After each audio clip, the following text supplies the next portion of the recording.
ကျေးဇူးတော်ရှင်ဧကမဟာကမထာနာစရိယဗဒ္ဒနာတံဝရမုံလေဆရာတော်ဘုရားကြီး19ရက်5လ2005ခုနှစ်နေ့လယ်2နာရီတွင်ဟောကြားဆုံးမတော်မူအပ်သောခန္ဓာဉာဏ်ရောက်ဒိဋ္ဌိဖြုတ်ပဋိစ္စသမုပ္ပါတရားတော်အမှတ်7အနန္တအနန္တ5ပါးကိုအာယုံပြု၍ညီညာဖြတ်ဆိုတော့ကြ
တရားယရဏတရားယရဏတန်ခါယရဏမိပါရှာသမားတို့အား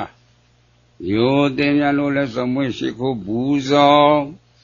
ဥမြောမန်လျောက်တော်ကြသောဘုဇဝတ္တပနာမစေရဏတရားပညာဝရိယတို့ကြောင့်ပြီးတော့အလိုရှိတောင်းတာအပ်သောမအိုမတိမြတ်နေသောနိဗ္ဗာန်တော်၎င်းဒုက္ခခါသိချွန်ခြင်းရာပြတ်သောနိဗ္ဗာန်တော်၎င်း1500ကိရိတာတဲ့ချုပ်ရခြင်းကသင်္ဃပြတ်သောနိဗ္ဗာန်တော်၎င်းမိမိတို့ယခုအာထုတ်စေဖြစ်သောဝိပဿနာဉာဏ်သည်လေမြန်စွာမဲ့ညာတို့ကျေစုပြု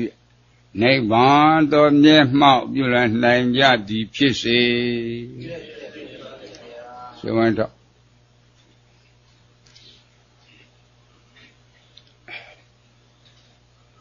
နာမပြာဝိသရာရှင်နာသစ္စာနှစ်ခုသမုဒယသစ္စာဒုက္ခသစ္စာဝိရိယသစ္စာဒုက္ခသစ္စာဒီခုအတော်သိဉာဏ်တော်သုခာယုတ်တော်သစ္စာကြောင့်တော်အနာဂတ်ကျိုးတော်အင်္ဂါ12ပါးဝိသရာသင်္ခါရမိဉာဏ်ဉာဏ်ယုတ်ကာယနာပတ္တဝိညာဏနာဝါရံကမ္မဝါသာတိသံဃာတေဘုံများနှင့်ဝိသရာဘုံပါအစသင်္ခါရဉာဏ်ဉာဏ်သစ္စာဝေဒနာဉာဏ်ဉာဏ်သစ္စာသံဃာဝါယံသာတိသစ္စာမယမူလခန္ဓာဝိသရာဝိသုံးပါးနှင့်ဣရာဝိကမ္မဝိဝိရာဂဝိကာလ3ပြာဒုနေတိသောနေကာလကုသစေစေသောကာလနောက်ပြကနာကာကာလ620သေယောရှိယမာပါသစ္စာယုတ်ရှိယမာပါသစ္စာကြောင့်ရှိယမာပါနာယယုတ်ရှိယမာပါအတေးကြောင့်အခြေရ5ပါးကိုဖော်ပြပါဝိသရာသင်္ခါရတဏှာဥပါဒံဘဝဝိသသင်္ခါရတဏှာဥပါဒံဘဝဝတ်အနေနဲ့ဘဝတည်းတွေ့မှာနော် တိရိတောင်းနဲ့ကံမဝကိုပိုင်းခြားပြီးတော့ထောက်ပြပါ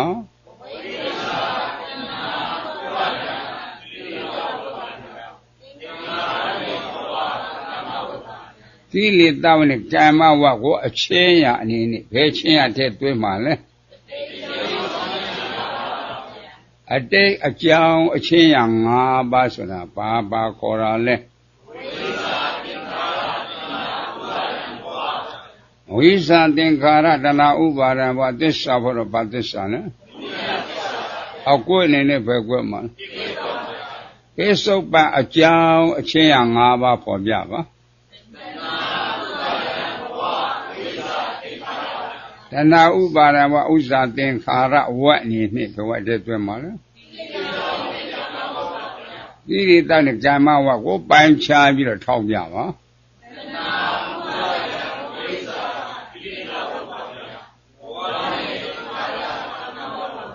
ကိရိတောက်နဲ့ကာမဝတ်ကိုအချင်းရအနေနဲ့ဘယ်ချင်းရတဲ့တွဲမှာလဲဘယ်စုပ်ပါအကြောင်းချင်းရ၅ပါးဆိုတာဘာပါခေါ်တာလဲတဏှာဥပါဒံဝဥစ္စာသင်္ခါရသစ္စာဘောတော့ဘာသစ္စာလဲဟောက်ကွက်နေနဲ့ဘယ်ကွက်မှာသုံးကွက်ကသမုဒိယသစ္စာတစ်ကွက်ကသမုဒိယသစ္စာအခေါ်မတူဘူးလားအခေါ်တူညာတော့လဲအတိတ်နဲ့ပြစ္ဆုတ်ပံမချာနာဘူးလားအတိတ်ဆိုတော့လွန်ခဲ့ပြီးအသုံးချလို့ရပါအတိတ်ကသမုဒိယသစ္စာဘယ်လိုဥရှိတယ်ပြစ္ဆုတ်ပံသမုဒိယသစ္စာဘယ်လိုဥရှိရဲ့ပိုင်းခြားသည်ပုံမလို့ဘူးလားပြစ္ဆုတ်ပံအကျိုးအခြေရ၅ပါးဖော်ပြပါ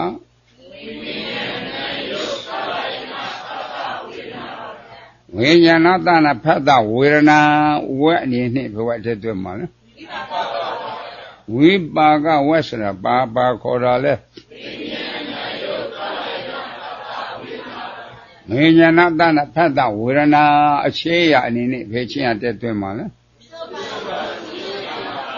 ပိစုပ္ပအကျိုးချင်းရ၅ပါးဆိုတာဘာပါခေါ်တာလဲဝိညာဏတနာဖတ်တာဝေဒနာခန္ဓာဖွဲ့တော့ခန္ဓာ၅ပါးမြတ်ခန္ဓာ၅ပါးသစ္စာဖွဲ့တော့ဘာသစ္စာအကွက်အနေနဲ့ပဲကွက်မှာအနာကအကျိုးချေရ၅ပါးပေါ်ပြပါ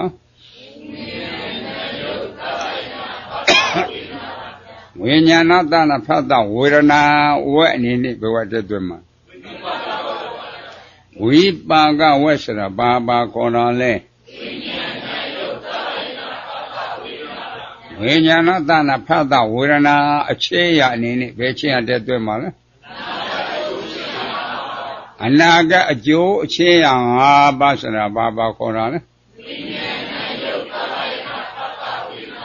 ဝိညာဏတနာဖတ်တာဝေဒနာခန္ဓာဖွဲ့တော့ခန္ဓာ၅ပါးမြတ်ခန္ဓာ၅ပါးသစ္စာတော့ဘာသစ္စာအကွက်အနေနဲ့ဘယ်ကွက်မှာရိစ္ဆသမုပ္ပါအဖြစ်အကွက်ဖန်တဲ့ကွက်ရှိဒါကွက်လည်းဖယ်နှပါငါလေးလီဒီရှစ်တော်ရကို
လွန် လေးကြီးသောအတိတ်ကာလကိုပေါ်ပြပါဝိသသင်္ခါရဝတ်အနေနဲ့ဘဝတည်းတွင်မလားကိလေသာနဲ့ကာမဝတ်ကိုပိုင်းခြားပြီးတော့ထောက်ပြပါ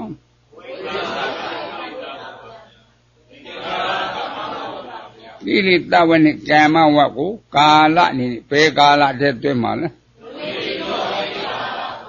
ငါလေးပြည့်တော့တိတ်ကာလဆိုတာပါခေါ်တာလဲ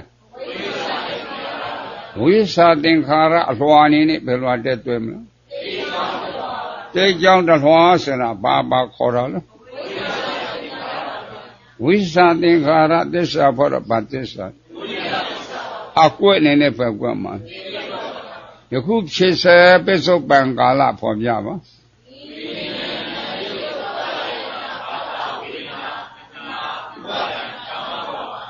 ယခုဖြစ်စေကိုဖော်ပြပါ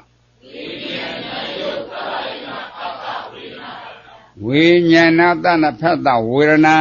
ဝတ်အနေနဲ့ဘဝတည်းတွင်မှာဝိပါကဝတ်ဆိုတာပါခေါ်တာလဲဝိညာဏတဏဖတ်တဝေဒနာကာလအနေနဲ့ဘယ်ကာလတည်းတွင်မှာလဲယခုဖြစ်စေပစ္စုပန်ချုပ်ကာလဆိုတာပါခေါ်တာလဲဝိညာဏတဏဖတ်တဝေဒနာအလွှာအနေနဲ့ဘယ်လွှာတည်းတွင်မှာလဲပစ္စုပန်ချုပ်တလွှာဆိုတာပါခေါ်တာလဲ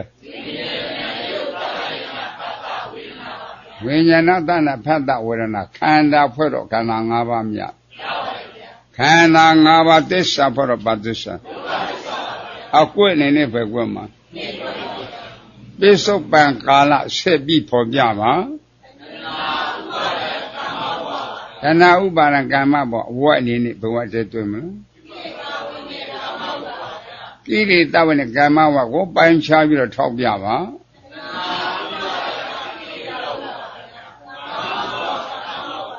ကိလေသာနဲ့ကမ္မဝကိုကာလအနေနဲ့ဘယ်ကာလတည်းတွင်မှာလဲပစ္စုပန်ကြောင့်ကာလဆိုတာပါခေါ်တာလဲတဏှာဥပါဒံကမ္မဘောအလွှာတွေနဲ့ဘယ်လွှာတည်းတွင်မှာပစ္စုပန်ကြောင့်တလွှာဆိုတာပါခေါ်တာလဲတဏှာဥပါဒံကမ္မဘောသစ္စာဖို့တော့ဗသစ္စာအကွက်အနေနဲ့ပဲကွက်မှာနောင်ဖြစ်လက်တဲ့အနာဂတ်ကာလဖော်ပြမှာဂါတိဇာမရဏဝတ်အနေနဲ့ဘယ်ဝတ်တည်းတွင်မှာလဲဝိပါကဝတ်ဆိုတာပါခေါ်တာလဲဂါတိဇာမရဏကာလအနေနဲ့ဘယ်ကာလတည်းတွင်မှာလဲနောင်ဖြစ်လက်တဲ့အနာဂတ်ကာလဆိုတာပါခေါ်တာလဲဂါတိဇာမရဏအလွှာအနေနဲ့ဘယ်လွှာတည်းတွင်မှာလဲအနာဂတ်ကျိုးတလွှာဆိုတာပါခေါ်တာလဲဓာတိဇာမရဏခန္ဓာဖွဲ့တော့ခန္ဓာ၅ပါးမြတ်ခန္ဓာ၅ပါးသစ္စာဖွဲ့တော့ဗသစ္စာဒုက္ခသစ္စာဆိုတာဘယ်သဘောခေါ်တာလဲ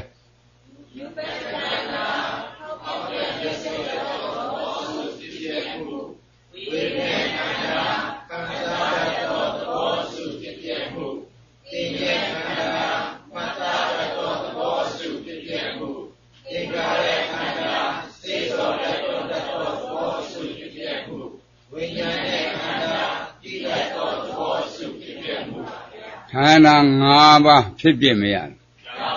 ဖြစ်ပြဗသစ္စာအကွက်အနေနဲ့ပဲကွက်မှာလေးကွက်ကဒုက္ခသစ္စာနှစ်ကွက်ကဒုက္ခသစ္စာအခေါ်မတူဘူးလားအခေါ်တူညာတော့ပစ္စုပန်နဲ့အနာဂတ်မခြားနာဘူးလားအနာဂတ်ရောက်ပြီလားမရောက်တဲ့အသုံးချလို့ရပါမယ်သူရောက်ဆက်ပဲကွက်မှာလားရိစ္ဆသောအကွက်ဖဏကွက်ရှိဒါကွက်လည်းဖဏပါခါလီလီဤရှိသွဲကို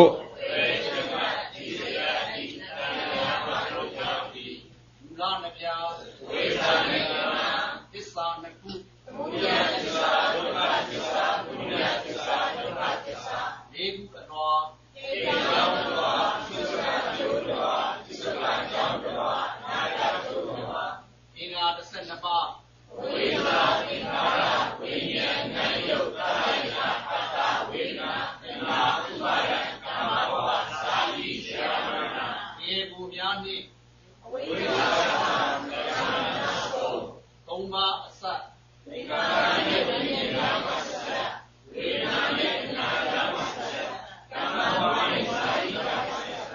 နှစ်ရမူလဝိသုံးပါးနှင့်ကာလသုံးပြား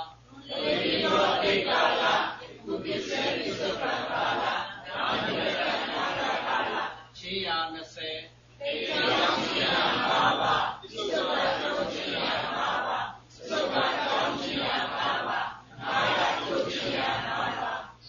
ကိလေသာဝကာမဝဝိပါကဝကိလေသာဝဘယ်နှပါလဲကာမဝဘယ်နှပါလဲဝိပါကဝဘယ်နှပါလဲကိလေသာဝ၃ပါးကိုဖော်ပြပါသစ္စာ၄ပါးကိုမသိတာခန္ဓာ၅ပါးကိုမသိအာရဏ12ပါးကိုမသိဓာတ်18ပါးကိုမသိပရိစ္ဆသုပ္ပတရားတော်ကိုမသိတာတိတဲ့တိထိုက်တဲ့တရားကိုမသိလို့အဝိဇ္ဇာလို့မခေါ်လားသိရင်ဝိဇ္ဇာပေါ့ဤခန္ဓာအာရဏဓာတ်သစ္စာတရားပေါ်မှာလူနဲ့မြမတတ်တော်လို့နှလုံးသွင်းမှားတာကောနှလုံးသွင်းမှားတာအဝိဇ္ဇာနော်ဤခန္ဓာအာရဏဓာတ်သစ္စာတရားကြီးကဖြေပြီးတော့မပြည့်ဘာသစ္စာလဲဒုက္ခသစ္စာတရားကြီးမထင်ရှားဘူးလားဤဒုက္ခသစ္စာတရားပေါ်မှာလူချမ်းသာနဲ့ချမ်းသာမြမချမ်းသာလို့နှလုံးသွင်းမှားတာကောနှလုံးသွင်းမှားတော့လိုချင်တာဘယ်လိုလဲမရရင်မနေဘူးလို့စွဲလန်းတာအဝိဇ္ဇတနာဥပါဒဤသုံးခုဘဝတည်းတွင်မလဲသစ္စာဖောတော့ဘာသစ္စာလဲကမ္မဝနှစ်ပါးကိုဖော်ပြပါပါဇက်ကပြောတော့ဘယ်သင်္ခါရတတ်မလဲခြေနဲ့လက်နဲ့ပြုလို့တော့ဘယ်သင်္ခါရစိတ်ကကြံကြတော့ဘယ်သင်္ခါရဇက်ကပြောတော့ဘယ်ကံလဲခြေနဲ့လက်နဲ့ပြုတော့ဘယ်ကံလဲစိတ်ကကြံကြတော့ဘယ်ကံလဲကာယကံဝစီကံမနောကံဤသုံးပါးဘဝတည်းတွင်မှာလဲကိရိတောင်းနဲ့ကာမဝကိုသစ္စာဖို့တော့ဘာသစ္စာအကွက်အနေနဲ့ပဲကွက်မှာဝိပါကဝ8ပါးကိုဖော်ပြမှာ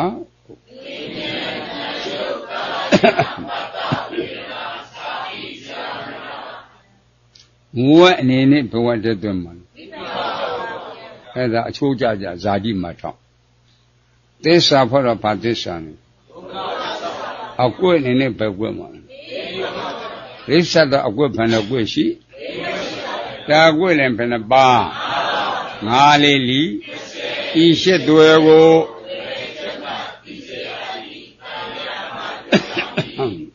သာဓု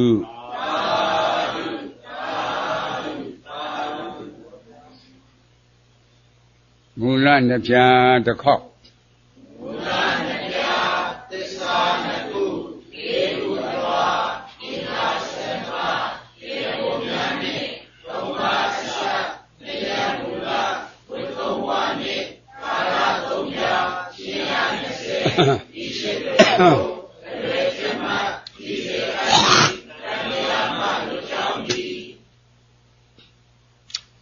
နမောတတ္တဘဂဝတောသာတောသမ္မာသမ္ဗုဒ္ဓတ္တနမောတတ္တဘဂဝတောသာတောသမ္မာသမ္ဗုဒ္ဓတ္တနမောတတ္တဘဂဝတောသာတောသမ္မာသမ္ဗုဒ္ဓတ္တဝိညာဉ်မြင်သမုဒ္ဒသစ္စာအားဖြင့်ကမ္မတက္ကရာတမ္မာဒိဋ္ဌိအာကုသိုလ်ကံကုသိုလ်ကံတရားနှစ်ပါးကိုယုံကြည်ရမယ်လို့မဟုတ်ဘူးလားဘာနာတိပါဒသဒုရမေရယဆိုဘာနာတိပါဒသမိစ္ဆာတိအဆုံးကိုကျူးလွန်ရင်ကုသိုလ်လားအကုသိုလ်အကုသိုလ်ကံအကြောင်းကြောင့်အကျိုးတရားကတည်တည်အချမ်းမဲ့၌ငရဲတိရစ္ဆာန်ပြိတ္တာအတူတကယ်လို့မောလား先打的点了，先的点。那阿古多干要撇单喏，小时候没讲了。巴拿的巴达萨杜拉梅利说巴拿的巴达萨没啥的说我小见人阿古多啦古多。古多个阿将将阿九第二个路边那边吵到了毛不了。先的点了，先打的点了。啊，古多干要撇单喏。古都干要路边的那边不，阿古都干要没耶，这些别的都是给了毛不了，只要是要讲的喏，但要毛下来干零牛好了，我现在阿古都干啊，不如讲不就的啊的不如是啦，古都干阿古都干我本家的不如的家了，哎，他要么了阿没干的阿去干的。阿妹呢，皮有的干的，阿妹皮没有的干的，哎，这干有哪里不如的？阿古都干是啦，巴拿里巴达在杜拉米的说巴拿里巴达没啥说我就人阿古都干么？哎，这干要哎呀，这些别里不么喏，哎呀，这些别的都是给别里不。哎，这阿古都干的也来的必须的。巴拿的巴达干的也的，阿人的干的也的，广东这啥的干的也的，木大标路也的，到啥比了嘛？哎，咱们西瓜我养啥比了也的，哎的阿妹干的怪，哎的也的是阿妹，路去带起来这个里头么包了，哎的阿去，阿妹呢去要么离不了。有呀，就别的了么好了。那个山路你也看的，都是给滚。现在不么讲了。那个山路你也看的喏，他阿妹呢去要的，阿妹去没有的，地上的地中了不？俺把地上没叫就没包，平开的喏。哎，这压力必须要没担心不了。哎，这必须呢，路在站了，包年必定卡着。哎，这朋友定卡他讲六七个没压不了，那七个没压不了，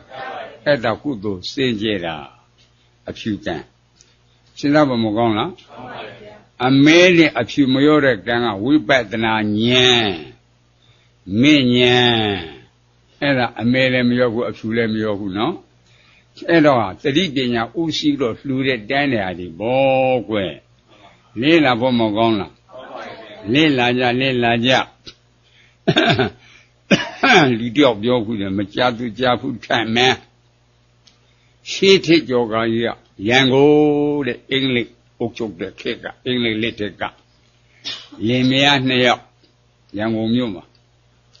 大女的这个，困难牛嘛上困难大从先比家的，这出我那个年比的，这晒的那些路那边不上么些么比呢？这个人都说嘛，这家老白的，哎，大多么就能够，这样了嘿。哎，咱呢，在冬天老要拉比，路我们呢，不上下坡来，不上来住的没下的没见的，明码批多啊，一路来到这古罗西的，阿古多了没根部，变来嘛，我判的路，哎，这路我来没出现，咱俩总一样的。这俩东呀，哎，这个江下的呀，16节，夜的呀16节，现在的16节呀了。哎，这牛嘛，东西老呀的，问啥子？问了嘛，俺是这样也，这样了。这俩东呀，学个哎的这个东西，俺也这东西是都知道。哎，他多面了不？你买出地那么要不好个，这样了。他这哪些那个他后面会懂一样的，哎，他多一种面呢，没让人家说哎，这是来到了，来到了可能对嘛，联盟的来对嘛，比较多的，都了解当面嘛，人不来要到了，如果先比我们下到了，孤独人来下到了，哎，他呢当面有个骗了，你懂了假了讲。面了的要我面了，你问没错，你问看你，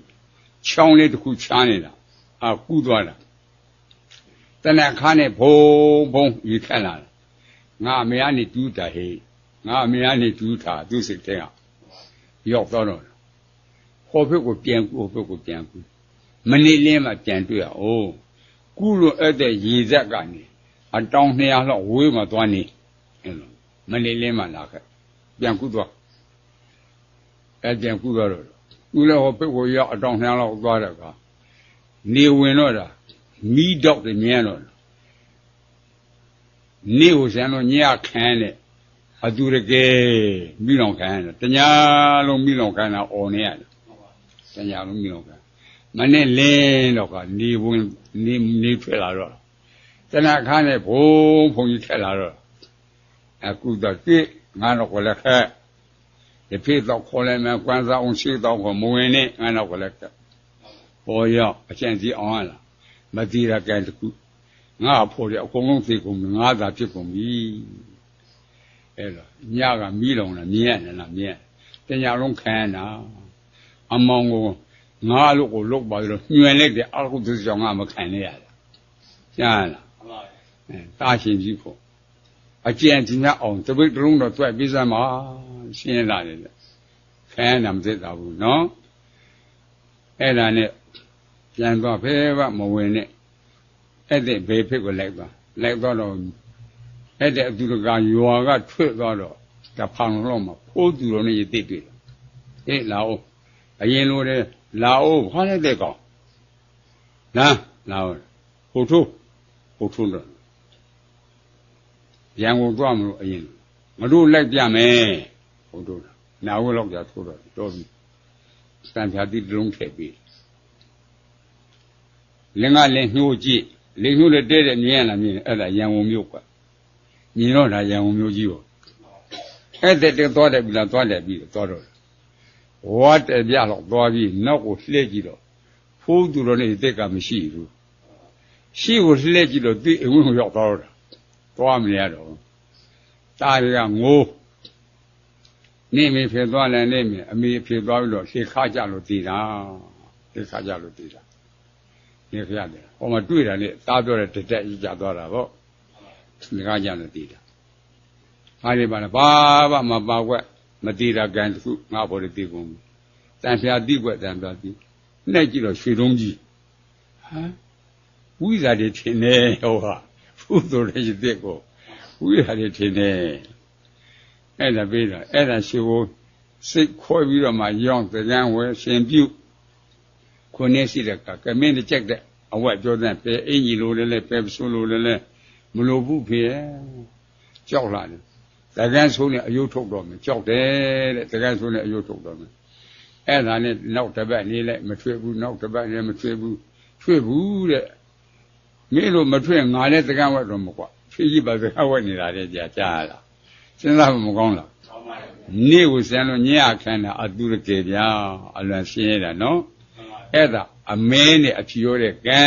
ကွကြားလာအမဲတက်ကအပယ်လေးရောငရေချောက်ပြန်မကောင်းဘူးလားလင်းလာကြအဲ့ကြောင့်ပြိဿသုတ်ပအဝိဇ္ဇာပြစ္ဆာသင်္ခါရပြစ္ဆာဝိညာဏပြစ္ဆာနာမရူပံ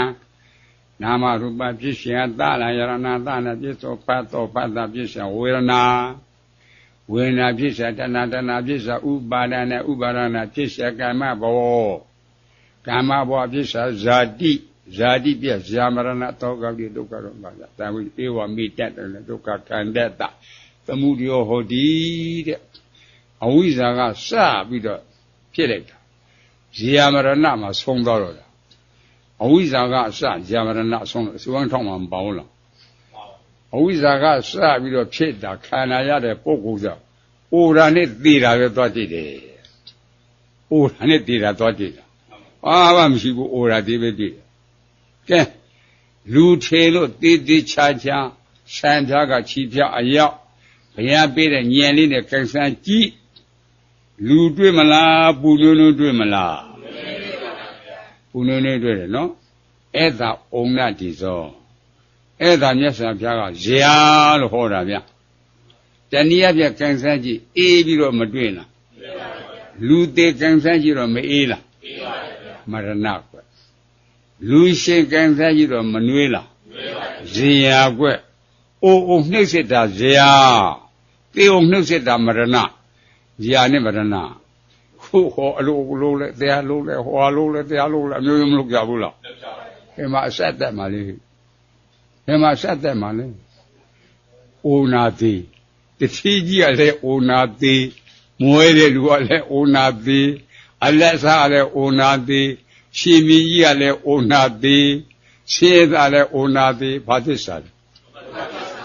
နိရှိပြခွေးကြည့်တော့မီးလောင်လို့အလို့လို့အားတာအိုနာသေးအိုကိုဘွင်မြင့်မနေနဲ့ကြားလားစဉ်းစားဇာမရဏစေဝံကပြထားတာဘုရားဟောကံစားကြီးတော်ကပူနွေးနဲ့မတွေ့လားအိုနှိမ့်စစ်တာဇာများအခုလောကကြည့်တာငါသားလေးကတော်လေးကြီးလာပြီကွအကောင်ထဲလေးကပွင့်လာပြီအရက်လေးကစွင့်လာပြီကွမလောက်ဘူးလားဟောဇာတကကြီးလာပြီတဲ့ဟောဇာအိုနှိမ့်စစ်တာကြီးတာလားဇာလားဟိုနှိမ့်စစ်တာနော်လူကတကြုံမျိုးနဲ့သဘောရနေတာပိုးဖလန်လေးရှင်းလားပိုးဖလန်မျိုးမိကိုတို့ကိုကျိုးနင်းလာပေါ့မပြောဘူးလားအိုနှိမ့်စစ်တာသဘောကျနေလို့ကြီးလာပြီတဲ့ချာလားပိုးဖလန်လေးတေုံတိုးတာရှင်းလားဘာမကောင်းလားကောင်းပါရဲ့အိုနှိမ့်စစ်တာဇေယတေုံနှိမ့်စစ်တာမရဏဇေယမရဏအကြောင်းတရားလားအကျိုးတရားလားအကျိုးတရားသစ္စာဖွဲ့တော့ဘာသစ္စာလဲချမ်းသာတဲ့တရားလားရှင်းတဲ့တရားလားရှင်းတဲ့တရားလူတွေကဒါသဘောကျနေကြလားရှင်းတဲ့တရားဗျအဲ့လိုဖြစ်လာလားအကြောင်းကြောင့်အကျိုးတရားပေါ်တာအကြောင်းကြောင့်အကျိုးတရားပေါ်တာအကြောင်းရှာကြည့်တော့ဇာတိတဲ့ပရိစ္ဆာတော့ကြည့်ဆိုရင်မှာဇာတိဆိုတော့ခန္ဓာရတာလူဇာတိနတ်ဇာတိဓမ္မဇာတိလို့မဟုတ်ဘူးလားအာဟုသူတို့ကံတော့အပေဇာတိသူတို့ကပြုံမှာဇာတိဇာတိဆိုတာခန္ဓာ၅ပါးခန္ဓာရလို့အိုတာခန္ဓာရလို့နာတာခန္ဓာရလို့သေတာအိုနာတိဘာသစ္စာလဲခန္ဓာတာမရှိဘူးဆိုအိုရမလားသေပါမလားခန္ဓာရှိလို့အိုတာနာတာသေတာတော့ခန္ဓာ၅ပါးသာဇာတိလို့မဟုတ်ဘူးလားကဲအဲ့ဒီဇာတိရှိလို့အိုရတယ်နာတာသေရတာဇာတိဆိုတဲ့ခန္ဓာမရှိရင်အိုအောင်မလားနာအောင်မလားသေအောင်မလားအဲ့တော့ဇာတိကအကြောင်းတရားသစ္စာဖွဲ့သမုဒယသစ္စာဇေယမရဏကအကျိုးတရားသစ္စာဖွဲ့ဒုက္ခသစ္စာဤနှစ်ခုချုပ်ရချုပ်ကြောင်းအလေးချင်းကမေဃသစ္စာဤနှစ်ခုချုပ်သွားတာနိရောဓသစ္စာဗျတို့စီစစ်ပုံမကောင်းလားကဲတခါပြန်နောက်ဆုံးရင်ဇာတိကိုအကျိုးတရားထားမှာဇာတိကိုအကျိုးတရားထားတော့အကြောင်းမရှာဘူးလားအကြောင်းရှာကြည့်ပရိစ္ဆသုတ်ပတ်ကမ္မဘဝဖြစ်ရှာဇာတိကမ္မဘဝကအကြောင်းကမ္မဘဝကုသိုလ်ကံမလုပ်ဘူးလားအကုသိုလ်ကံမလုပ်ဘူးလားကုသိုလ်ကံကြောင့်လူဇာတိနတ်ဇာတိဓမ္မဇာတိအကုသိုလ်ကံကြောင့်အပယ်ဇာတိမဟုတ်ဘူးလားဒါကြောင့်ကမ္မဘဝဖြတ်ဇာတိတော့မဟုတ်ဘူးလားကဲကမ္မဘဝကအကြောင်းတရားမရလားဇာတိကအကျိုးတရားမရလားအကျိုးတရားသစ္စာဖွဲ့တော့ဘာသစ္စာလဲဒုက္ခသစ္စာအကြောင်းတရားသစ္စာဖွဲ့တော့ဘာသစ္စာလဲသမုဒယသစ္စာဤနှစ်ခုချုပ်ရာချုပ်ကြောင်းအလေးချင်းကမေဃသစ္စာဤနှစ်ခုချုပ်သွားတာနိရောဓသစ္စာပရိစ္ဆသုတ်ပတ်ကွာအလွယ်ဖို့တန်လားဘုန်းကြီးတို့မလုပ်တတ်ဘူးအခုဆရာတော်ကပြပြီးတော့လုပ်တတ်တာပေါ့အစထွင်ဖို့ဘုန်းကြီးတို့ဘယ်လိုအစရှာမတွေ့ဘူးဒါကြောင့်မင်းဝင်းဆရာတော်ဘုရားကြီးကမဟုတ်ဆရာတော်ဘုရားကြီးတော်ပါပြီလေလို့ဓာတုခေါ်တာဗျစဉ်းစားဖို့မကောင်းလားကောင်းပါရဲ့ကဲပြင်ပြီးတော့နောက်ဆုံးကြအောင်ဆိုနောက်ဆုံးတော့ကပြမဘွားစိတ်တော်ကိုအကျိုးတရားမထားဘူးလားအကျိုးတရားထားအကြောင်းမရှာဘူးလားရှာပါဘူးအဲ့ဒီကံတွေကအလိုလိုဖြစ်တာလားအကြောင်းကြောင့်အကျိုးပြရပေါ်တယ်အကြောင်းရှာကြတော့ဥပါဒနာဖြစ်ရှာကမ္မဘောဟောကြည့်ဥပါဒကြောင့်ဖြစ်တာပစ္စည်းဆွဲသားဆွဲသမီးဆွဲလင်ဆွဲမယားဆွဲ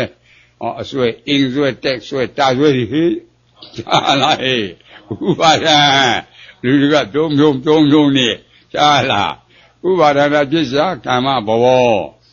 အဲ့ဒီကံတွေဟာသူကအကျိုးတရားသစ္စာဖွဲ့ဒုက္ခသစ္စာဥပါဒံကအကြောင်းတရားသစ္စာဖွဲ့သမုဒယသစ္စာဤနှစ်ခုချုပ်ရချုပ်ကြောင်းအလေးချင်းကမေဃသစ္စာဤနှစ်ခုချုပ်သွားတာနိရောဓသစ္စာကြည့်ပြန်ပြီးတော့နောက်ဆုံးကြစို့ဆိုတော့ဥပါဒံကိုအကျိုးတရားထားမှာအကျိုးတရားထားတော့အကြောင်းမရှာဘူးလားအကြောင်းရှာကြည့်တော့တဏှာဖြစ်ရှာဥပါဒံနဲ့ကြသေဥပါဒံအလိုလိုဖြစ်တာလားတဏှာကြောင့်ဖြစ်တာတဏှာကြောင့်ဖြစ်တာကွယ်တဏှာကအကြောင်းတရားဥပါဒံကအကျိုးတရားဥပါဒံအကျိုးတရားသစ္စာဖွဲ့ဒုက္ခသစ္စာတဏှာကအကြောင်းတရားသစ္စာဖွဲ့သမုဒယသစ္စာဤနှစ်ခုချုပ်ရာချုပ်ကြောင်းအလေးချင်းအမေဃသစ္စာဤနှစ်ခုချုပ်သွားတာနိရောဓသစ္စာနောက်ဆုံးကြအောင်စို့နောက်ဆုံးတဲ့ခါကျတော့အကျိုးတရားတဏှာကိုအကျိုးတရားမထားဘူးလားအကျိုးတရားထားတော့အကြောင်းမရှာဘူးလားဝေဒနာဖြစ်ရှာတဏှာတဲ့ဝေဒနာကြောင့်တဏှာဖြစ်တာဝေဒနာဖြစ်တာတဏှာနှစ်ကသုံးခုတာလေဆက်သွားတာဟာဝေဒနာဖြစ်တာတဏှာစေဝင်းထောက်တာအဲ့ဒါအတိတ်ပဲပေါ့အောင်စဉ်းစားဝေဒနာဖြစ်တာတဏှာကိုအဲ့ဒါဝေဒနာကြောင့်တဏှာဖြစ်ရနေတဏှာကအကျိုးတရားမရလားသစ္စာဖို့တော့ဘာသစ္စာလဲဝေဒနာကအကြောင်းတရားမရလားအကြောင်းတရားသစ္စာဖို့တော့ဘာသစ္စာလဲဤနှစ်ခုချုပ်ရာချုပ်ကြောင်းအလေးချင်းကဤနှစ်ခုချုပ်သွားတာသစ္စာလေးပါးတစိုးစေနာနော်စေဝိုင်းကိုထောက်တာအရင်မဟုတ်ဘူးစီဖို့မကောင်းလားကဲနောက်ဆုံးကြစို့ဆိုနောက်ဆုံးကြည့်တော့ကဝေဒနာကိုအကျိုးတရားမထားဘူးလားအကျိုးတရားထားတော့အကြောင်းမရှာဘူးလားအကြောင်းရှာကြည့်တော့ကဖတ်တာဖြစ်ရှာဝေဒနာလို့မောလားဝေဒနာကအကျိုးတရားသစ္စာဖွဲ့ပါသစ္စာဖတ်တာကအကြောင်းတရားသစ္စာဖွဲ့ပါသစ္စာဤနှစ်ခုချုပ်ရချုပ်ကြောင်းအလေးချင်းကဤတစ်ခုချုပ်သွားတာကဲနောက်ဆုံးကြည့်တခါကျင်းပြီးတော့နောက်ဆုံးကြည့်တော့ကဖတ်တာကိုအကျိုးတရားမထားဘူးလားအကျိုးတရားထားတော့ဘာသစ္စာလဲဒုက္ခသစ္စာအကြောင်းမရှာဘူးလားအကြောင်းရှာတော့သနာဖြစ်ရှာဖတ်တော့သလာယရဏကအကြောင်းတရားမရလားဖတ်တာကအကျိုးတရားမရလားအကျိုးတရားသစ္စာဘာသစ္စာလဲဖတ်တာကအကျိုးတရားဒုက္ခသစ္စာသရဏကအကြောင်းတရားဘာသစ္စာလဲဤတစ်ခုချုပ်ရချုပ်ကြောင်းအလေးကျင့်ကဤတစ်ခုချုပ်သွားတာယောဓသစ္စာကဲနောက်ဆုံးကြည့်စဉ်းစားဖို့မကောင်းလားနောက်ဆုံးကြည့်တော့သရဏကိုအကျိုးတရားမထားဘူးလားအကျိုးတရားထားတော့အကျိုးတရားသနာအကျိုးတရားဘာသစ္စာလဲအလိုလိုဖြစ်တာလားအကြောင်းကြောင့်အကျိုးတရားပေါ်အကြောင်းတရားရှာဖို့မလိုဘူးလားနာမရူပဖြစ်ရှာသလာရဏနဲ့လို့မောဘူးလားနာယုတ်ကအကြောင်းတရားမရလားသလာရဏကအကျိုးတရားမရလားအကျိုးတရားသစ္စာဖွဲ့ပါသစ္စာနာယုတ်ကအကြောင်းတရားသစ္စာဖွဲ့ပါသစ္စာဤနှစ်ခုချုပ်ရချုပ်ကြောင်းအလေးကျင့်ကဤနှစ်ခုချုပ်သွားတာသစ္စာလေးပါးတစိုးကဲနောက်ဆုံးဖို့ကြည့်ဖို့မကောင်းဘူးလားနောက်ဆုံးကြည့်တော့လန်ရုပ်ကအကျိုးတရားမထားဘူးလားအကျိုးတရားထားအကြောင်းမရှာဘူးလားဝိညာဏဖြစ်ရှာနာမရူပံလို့မောဘူးလားဝိညာဏသနာဖတ်တာဝေနာလို့မောဘူးလားဝိညာဉ်ကအကြောင်းတရားမရလားနာယုတ်ကအကျိုးတရားမရလားအကျိုးတရားသစ္စာပဲပါသစ္စာလဲကဲစဉ်းစားနော်စီဖို့မကောင်းလားဝိညာဉ်ကအကြောင်းတရားမရဘူးလားသစ္စာဘယ်တော့ဘာသစ္စာဤနှစ်ခုချုပ်ရချုပ်ကြောင်းအလေးချင်းကဤနှစ်ခုချုပ်သွားတာကဲပရိစ္ဆတ်ပမျိုးရှာတဲ့တိခွေကဘလို့ဟောတာလဲတဲ့တောထဲတောင်ထဲမှာစားဝက်နေမိုးခုံရေရှားတဲ့အခါပိန်ဥတို့မြေဥတို့ကျွေးတို့မရှားဘူးလား ရှာတဲ့ကຫນွယ်ပင်မတွေ့ဘူးလားຫນွယ်ပင်တွေ့ຫນွယ်ပင်အဖျားကမမသွားဘူးလားအရင်ကိုရောက်တဲ့ကအမြင့်မတွေ့ဘူးလားအမြင့်တွေ့တော့အုပ်မရပြီဘူးလားအဲ့ဒါလိုနောက်ဆုံးရှာမတွေ့တာနော်ဥရတော့လူရင်းသစ္စာပြီးမှာပေါ့ကဲအဲ့လိုဆိုတော့နောက်ဆုံးကြည့်တာဝိညာဉ်ကိုအကျိုးတရားမထားဘူးလားအကျိုးတရားထားတော့အကြောင်းမရှာဘူးလားသင်္ခါရပြည့်စရာဝိညာဉ်နဲ့တဲ့သင်္ခါရကြောင့်ဖြစ်တာဗျဘယ်သင်္ခါရလဲစိစိပေါ်မကောင်းလားလူခန္ဓာပုံညာပြီးသင်္ခါရနတ်ခန္ဓာပုံညာပြီးသင်္ခါရငရေတိရစ္ဆာန်ပြည့်ကအပေလေးပုံကအပုံညာပြီးသင်္ခါရသင်္ခါရဖြစ်စရာဝိညာဉ်နဲ့ဝိညာဉ်ကအကျိုးရပါသစ္စာလဲကဲသင်္ခါနောက်ဆုံးကျသင်္ခါရကအကြောင်းတရားမရလားပုံညာပြီးသင်္ခါရကအကြောင်းတရားပေါ့အကြောင်းတရားသစ္စာပြီးတော့ပါသစ္စာနဲ့ဤနှစ်ခုချုပ်ရချုပ်ကြောင်းအလေးချင်းကဤနှစ်ခုချုပ်သွားတာသစ္စာလေးပါးတစ်စုံနော်ကဲအဲ့ဒါနောက်ဆုံးကြောင်းလို့နောက်ဆုံးတော့သင်္ခါရကိုအကျိုးတရားမထားဘူးလားအကျိုးတရားထားတော့အကြောင်းမရှာဘူးလားအကြောင်းရှာရတော့အဝိဇ္ဇာမတွေ့လားဟေးတွေ့ပြီအဝိဇ္ဇာတွေ့ပြီစဉ်းစားဖို့မကောင်းလားသင်္ခါရကအကျိုးတရားပါသစ္စာလဲအဝိဇ္ဇာကအကြောင်းတရားပါသစ္စာလဲဤနှစ်ခုချုပ်ရချုပ်ကြောင်းအလေးချင်းကဤနှစ်ခုချုပ်သွားတာသူတို့ကအဝိဇ္ဇာချုပ်ဖို့လိုတာဟေးအဝိဇ္ဇာမချုပ်ပြ30လုံးကထွက်ပါမလားအဝိဇ္ဇာရှိလို့နှလုံးသွင်းမှားလို့လူဆွေတိထိနဲ့ဆွေတိဓမ္မဆွေတိချုပ်တာပေါ့နှလုံးသွင်းမှာမှားဘူးလားခန္ဓာ၅ပါးတပါးပါးပေါ်မှာလူနဲ့ဓမ္မတက်သွားလို့နှလုံးသွင်းမှာမှားလားခန္ဓာရတဲ့ပုဂ္ဂိုလ်ဟူသေးအိုနာသေးလွတ်ခဲ့လားဘာသစ္စာလဲလူချမ်းသာလားဒုက္ခသစ္စာနဲ့ချမ်းသာလားဒုက္ခသစ္စာဓမ္မချမ်းသာလားဒုက္ခသစ္စာဒုက္ခသစ္စာလူချမ်းသာနဲ့ချမ်းသာနှုံးတာအဝိဇ္ဇာလို့မဟုတ်လားဟောကြည့်အဝိဇ္ဇာကြောင့်ဖြစ်တာဟေးကဲစိစိပေါ်မကောင်းလားလူချမ်းသာဒုက္ခသစ္စာနဲ့ချမ်းသာဒုက္ခသစ္စာဓမ္မချမ်းသာဒုက္ခသစ္စာလူချမ်းသာလားဒုက္ခသစ္စာနဲ့ချမ်းသာလားဒုက္ခသစ္စာဓမ္မချမ်းသာလားဒုက္ခသစ္စာဒုက္ခသစ္စာလို့သိရင်အဝိဇ္ဇာမချုပ်ဘူးလားဒုက္ခသစ္စာသိတာဝိဇ္ဇာနော်အဲ့ဒါအမှန်သိပြီဗောလူချမ်းသာနဲ့ချမ်းသာဓမ္မချမ်းသာလို့ယူအောင်မလားအဝိဇ္ဇာမချုပ်ဘူးလားအဲ့ဒါကြောင့်ဒိဋ္ဌိအဝိဇ္ဇာပြက်ကင်းကွာမှတ်ပါသောတာပန်ဒိဋ္ဌိအဝိဇ္ဇာပြက်ကင်းကွာမှတ်ပါသောတာပန်နေဗျာခုအဲ့တဲ့အတိတ်ပဲလည်းမသိငုတ်တော့ခက်ခက်တယ်နေရတယ်အတိတ်ပဲလည်းမသိဒါသင်္ခါရဖဲကလာတယ်အဝိဇ္ဇာကြောင့်ဖြစ်တယ်ဝိညာဉ်ကဖဲကလာတဲ့သင်္ခါရကြောင့်ဖြစ်တယ်ဒါထိုင်တဲ့ကဘလို့တွေ့တယ်မြင်တဲ့ကဘလို့ရှိစေမှာမဟုတ်ဘူးလားအခုတော့သူတို့လည်းမသိကြားလားစဉ်းစားဖို့လေ့လာကြ။ဒါမို့ဆရာတော်ဘုရားမနစ်စာအထုညနေရတယ်ညနေအထုမနစ်စာရတယ်ကြာရင်9ရက်တဲ့။ဘာကြောင့်ကြားတယ်။ယုံကြည်မှုမရှိ။နှလုံးသွင်းမှားလို့ယုံကြည်မှုမရှိ။တေတရားမသိမနေဘူးလို့ကြိုးစားတဲ့အထုဖို့လိုတယ်။မိမိကလည်းစိတ်ဆက်တဲ့အလုံးလုံးတကဆရာသမားကအဝင်ဝင်ကြဖြစ်အောင်မရှင်းတာမလင်းတာမေးရမယ်။မေးလို့အကွက်ကြမရှင်းနိုင်ရင်ရှိနေပုဂ္ဂိုလ်ရှားမယ်စိစိဘမကောင်းဘူးလားအဲ့လိုခန္ဓာပြတဲ့စိတ်တိုင်းဖျားဟုတ်တဲ့တရားစောက်ဒီမှာကြည့်ကိုလည်းလေ့လာကြည့်ရတယ်စိစိဘမကောင်းလားအခုတော့အမေမှန်တဲ့ဆန်တစ်ခွဲ30နဲ့မလေးချာလားတဲ့မှတ်ထားတဲ့မှတ်ထားတော့တာပါအမှတ်ကမပြောက်ဘူးအမှတ်ကမပြောက်ဘူးမင်းငါနဲ့မကြိုးတဲ့ဒီမှာကြည့်ငါမှတ်တယ်လို့ထားတာငါကဝင်လာပြီအမှတ်ကြောင့်မင်းငါနဲ့မကြိုးနေမှာမှတ်တယ်မကြည့်ဘူးလားဒါသိညာမဟုတ်ဘူးလားအမှတ်မှားတာဗျသိညာဝိပ္ပန္နာသမမှားဘူးလားလူလားနိုင်နေရောနဲ့လားနိုင်နေရောမြမလားနိုင်နေရောနိုင်ရောကဲ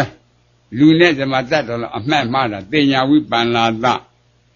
အမှတ်မှားတော့လူနဲ့ဓမ္မတတ်အတိမှားတော့စိတ်တဝိပ္ပန္နာသအတိမှားတော့လူနဲ့တတ်တော်အမြင်ဥစ္စာဒိဋ္ဌိဝိပ္ပန္နာသဤဝိပ္ပန္နာတ3ပါးကြောင့်ဝိပ္ပန္နာတတရား3ပါးကြောင့်သိက္ခာတိတိဖြစ်တာ တေဂာတိတိပြကုသိုလ်ပဲပြီးဆိုအာဟုတုပြတန်ကြာကထွက်ပါမလား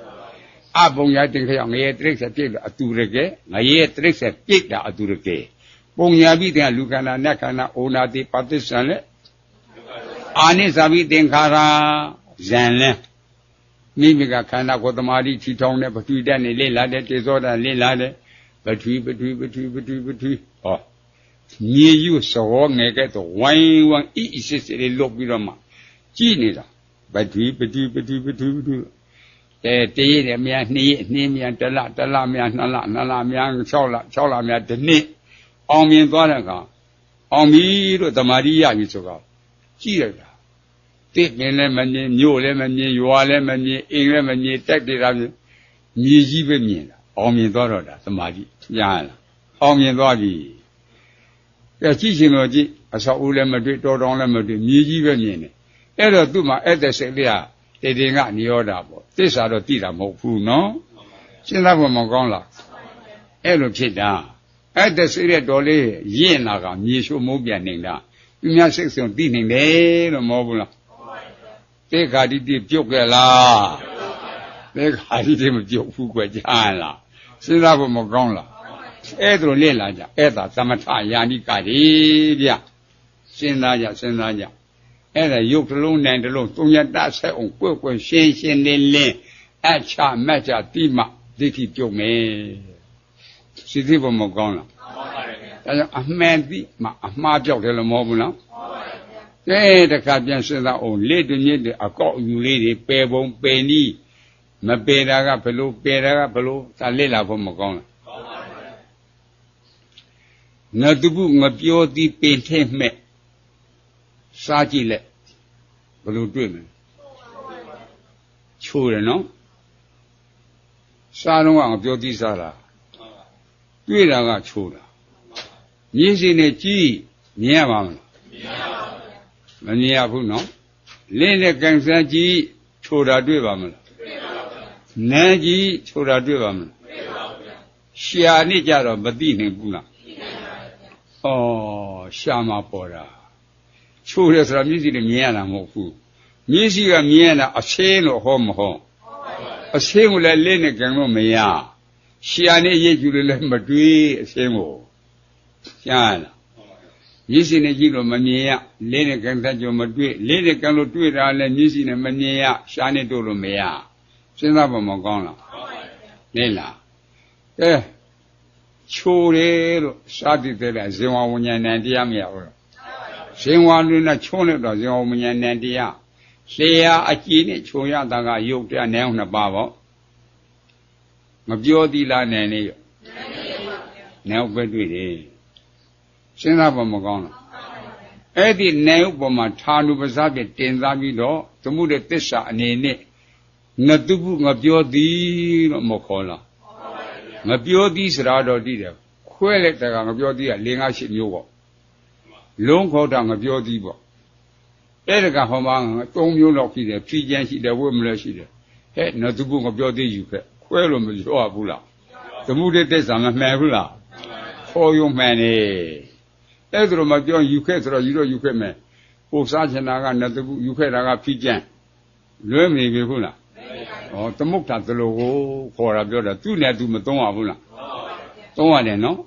တွေ့တာကနတုပုငါပြောသည်လားနဲ့နေရောဘယ်နဲ့ပဲတွေ့တယ်နတုပုငါပြောသည်ဘာဖြစ်လို့မတွေ့တာမရှိရင်ဘယ်လိုဆွဲမလဲတွေ့တာကငါပြောသည်လားနဲ့နေရောနေအောင်ပဲတွေ့တယ်နော်ကဲအဲ့ဒီနေအောင်ပေါ်မှာငါပြောသည်လို့မသမုတ်ဘူးလားမခေါ်ဘူးလားဘုရားပယ်လားပယ်ဘူးဘာဒီပယ်တာလဲလို့မေးဖို့မကောင်းလားငါပြောသည်လို့မထင်လားရှိလို့မယူလားတွေ့တာငါပြောသည်လားနဲ့နေရောဘာဖြစ်တော့ငါပြောသည်မတွေ့တာလဲယုံရဲ့လားမရှိတာယုံရင်ဘယ်လိုလုပ်ဆွဲမလဲအဲ့ဒါပယ်တာကဲတခါလူလို့မထင်လားလင်းနဲ့ကန်ဆန်းကြည့်လူတွေ့မလားမာတာတွေ့မာတာပထဝီမာတယ်လို့သိတာသူငါလားကာယဝင်ကာယဝိညာဉ်ကနံတရားမရလားကာယအကြည့်နဲ့မာဆိုတဲ့ပထဝီကယုတ်တရားမရလူလားနံနေ鸟不对的喏，路怕就那么对的，对那个路拉难的，哎，的难有点那把宝嘛，长路不咋的，点咋比多，路啥子，那啥子，这嘛啥子，这里啥啥子，这的阿杜个啥子，我也啥子了，没多木家不了，没考家不了，考着比较白了，白不喏，哎，他多木些考起。哈里白了来了，变没不么讲了。路对的拉难的有，难对的拉难的有，人马对的拉难的有。路难怎么把别人没对的？没戏了，永远了，永远他没戏了，我白的叫他，这考着叫他让白不呢？这是看现在哦，啊，偏米吧，每人米是的混进来，路的面哪怪。明码要家的年大怪，带的家的年的，有的年的，产品的年的，这农民的年的，零毛民的年的，你知道不啦？哎，啥个不如漂亮没有？哎，这米是的鸡标红，年年弄的鸡嘛标它，哎，个来是呐，这就啊，起的力的没对了标吧的，俺嘛漂亮过没有瓜，啊啦，俺米的那么标过的，没标下不啦？平安在面领导机了，陪着我们标糊，培养面龙了，每个啥面龙机没标糊，年面龙的机嘛标啥？年面，为年面不年面，但为年面都得啥？一年年不买它得啥？哎，这种面龙会计哦，都是这不么讲不了？哎，都说那个路也把这个嘿，哎，在等我那龙卷风路的家了。大家都地段没得啥，阿种年的呀的，年的阿种没得啥呀的，没不啦？这回他们好了，我搞的那我当超什么干的？也是叫双看人的地边的，我搞的那，啊，这个说的都不是，这是骗来说，别说别说，骗来说，啊，那个说的都不是，这是骗来说，嘿，地边的，看那个年来的多大本地做的。这两个地多的，那个也给啥比的，干人的，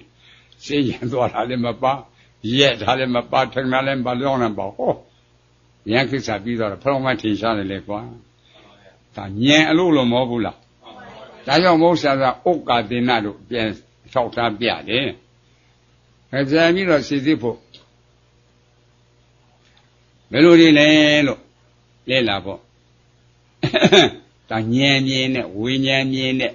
哎，但年年也不一记了喏。现在不么讲了，你要我们别的嘛，阿爸没话评，听家的了嘛爸了。阿爸话个听咱们老婆了好么好？路这个阿爸话来家来过，搞完了身体干啥？搞完了身体干啥？家老多去了，不话了没记呢，搞完了呢，家上比。哎，这样话的哪来呗？后马路没听呢，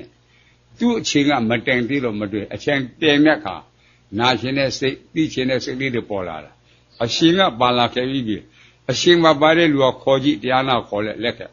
啊那来开，这样咱讲应该老了，家了，你也不一点路，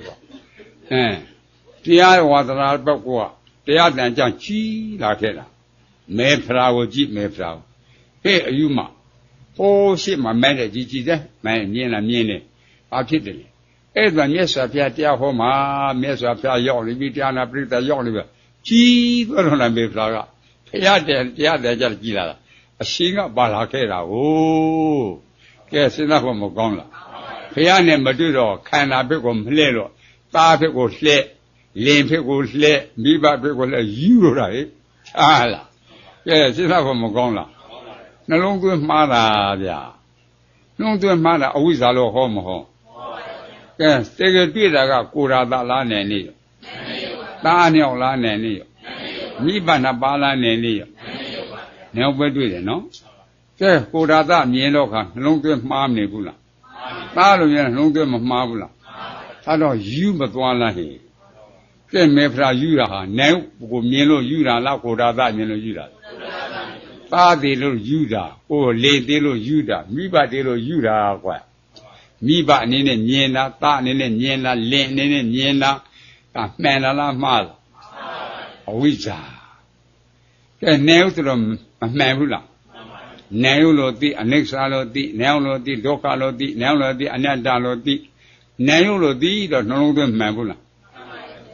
အဝိဇ္ဇာကမချုပ်ဘူးလားဒိဋ္ဌိကမပြုတ်ဘူးလားဒိဋ္ဌိအဝိဇ္ဇာပြက်ကင်းကွာမှတ်ပါသောတာပန်ရလားမေဖရာအယူမပြောက်လားယူတာသားကိုမြင်လို့ယူတာလေကိုမြင်လို့ယူတာမိဘချင်းယူတာနဲကိုမြင်တော့အယူမပြောက်ဘူးလားခြေပြီးတော့ကြည်နဲယုတ်ကအနိစ္စလို့မပြနဲယုတ်ကဒုက္ခလို့မပြနဲယုတ်ကအနတ္တလို့မပြတဲ့ယုတ်တရားကြီးဖောက်ပြန်ပြီးတော့မပြည့်လားနံတရားကတည်ပြီးတော့မပြည့်လားနေဆာလားအနိစ္စအနိစ္စမငြိရှိတရားဒီချမ်းသာတဲ့တရားလားဆင်းတဲ့တရားရှင်းတဲ့တရားကိုဒုက္ခလို့ခေါ်မလားဒုက္ခလို့ဒုက္ခအဲ့ဒုက္ခတရားကိုပိန်သူများရှိရလားတဲ့တော့အလိုတို့လက်ကဲလားအကျက်တို့ပါရလားအနတ္တလို့မဟုတ်ဘူးလားအနိစ္စဒုက္ခအနတ္တအဲ့ဒါအနိစ္စတရားဒုက္ခတရားအနတ္တတရားချမ်းသာတဲ့တရားလားဆင်းတဲ့တရားဆင်းတဲ့တရားဩသူတို့ဆိုခန္ဓာရတဲ့လူတွေကချမ်းသာတာတယောက်မှမရှိဘူးဟဲ့ရှင်းတဲ့လူတွေပါလားကွာရှင်းတဲ့လူတွေလူမွဲတွေအိုးကိုဘွေမြင့်နဲ့လူချမ်းသာလို့ထင်လာမယ်မထင်တဲ့လူမွဲတွေစဉ်းစားဖို့မကောင်းလားမွဲတာသိချင်ရင်တရားမင်းနဲ့သူပဗုဒ္ဓကိုကြည့်သူပဗုဒ္ဓတရားဟောလို့ပြီးတော့ကဲငါလည်းမြတ်စွာဘုရားကြောင်းတော်လိုက်အမယ်လဲသွားလမ်းကတရားမဟေ့သူပလို့ရဲအိုးငါပြောတဲ့စကားနားထောင်နားတော့မေတ္တတစ်သုံးလုံးမကုန်လို့ပေးမယ်မင်းယောဂခုပြောက်ခုပေးမယ်ချင်းချင်းပြောက်စမယ်မင်းနူးလာတယ်ပြောတာပြောနားထောင်တဲ့ထောင်မှမထောင်တဲ့မထောင်ဘူးမြတ်စွာဘုရားကိုဘုရားမဟုတ်ဘူးတရားတော်ကိုတရားမဟုတ်ဘူးတန်ခါကိုတန်ခါမဟုတ်ဘူးလို့ပြောမောကြည့်အသင်ဘလူလေငါတရားမင်းငါတရားမင်းချဲတာလားအောင်တာတရားမွေးတယ်အသင်စကားငါနားမထောင်ဘူးတဲ့ကဲတရားမွေးတယ်ကဲရွှေတွေပေးမှငွေတွေပေးမှတဲ့နော်မင်းမှာဖရာယရနာမရှိဘူးတဲ့တရားယရနာမရှိဘူးတဲ့တန်ခါယရနာမရှိတဲ့ဖရာယရနာဒုက္ခသစ္စာသိတာအဲ့ဒါဉာဏ်ကသိတာအဲ့တဲ့အသိဉာဏ်ကိုဖရာလို့မခေါ်ဘူးလားကဲအဲ့ဒီယရနာတွေကိန်းနာတရားယရနာတန်ခါယရနာအဲ့ယရနာသုံးပါးကိန်းဖို့လို့တာအဲ့ဒီယရနာမကိန်းတဲ့ကလည်းလို့ဟိငါခရစ်ယာန်ဖြစ်ကိုလက်တဲ့တိတ်လို့မကုန်လို့ပေးမှာပါတော့တာချာလားအခုလည်းတယရနာမကိန်းရဲ့သူ့ဘဗုဒ္ဓတရားကြီးပြောတာနားထောင်ပါယန္နာရှိကိန်းလို့နားထောင်ရလားအဲ့ဒါအတုနဲ့အစစ်ကိုပိုင်းခြားဖို့မလိုလားအဲ့ဒါလိုတာကွယ်ကဲအခုတစ်သေးတဲ့တကြွယ်တဲ့ဘာလည်းမပြောကြဘူးလားလူမွေးတွေလို့တော့အောက်မိကိလေသာကြွက်တာတခုမှမပါဘူးစဉ်းစားမကောင်းဘူးလားအေးအဝိဇ္ဇာချုပ်မှကြဒိဋ္ဌိအဝိဇ္ဇာပြက်ကမှတ်ပါတော့တာပန်လေအဲ့ဒီနေရာရောက်တွေ့ပြီကြားလားစိတ်ကြိုးစားရင်တရားကံအနာကံယံကိစ္စပြီးနေတယ်နော်ဤနေရာရောက်ကြိုးစားအထုတ်ကြအဲ့ဒါလွင်အချစ်ဒီစဉ်းစားတရားနာလို့ပြီးကိုစဉ်းစားဝေဖန်အချင်းချင်းဆွေးနွေးစားကိုကြည့်မရှင်းတာမေး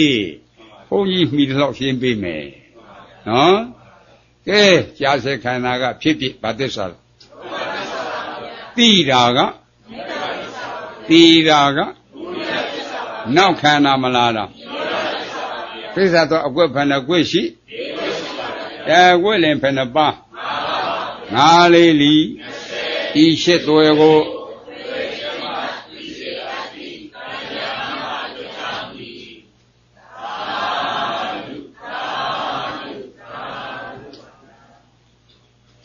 တော့ဒီနေ့ဟောတာအကောက်ကြီးကလွဲနေရဘုန်းကြီးတရားဟောတာခွေးလှေးဆိုတာခွေးတန်းတယ်အဲ့ဒါခွေးတန်းခွေးလှေးလို့ခေါ်တယ်ဘုဒ္ဓဂါတွေကခွေးလေးလို့ကြားတာခွေးသားလေးလို့ကြားတာခွေးလေးခုံဖုံမထအဲ့ဒါခွေးတန်းနဲ့ခုံဖုံထပါမယ်ဘုန်းကြီးဟောတာဘလောက်ဟောလို့မရှိဘူးအဲ့ဒါဒီဘုပြောတာ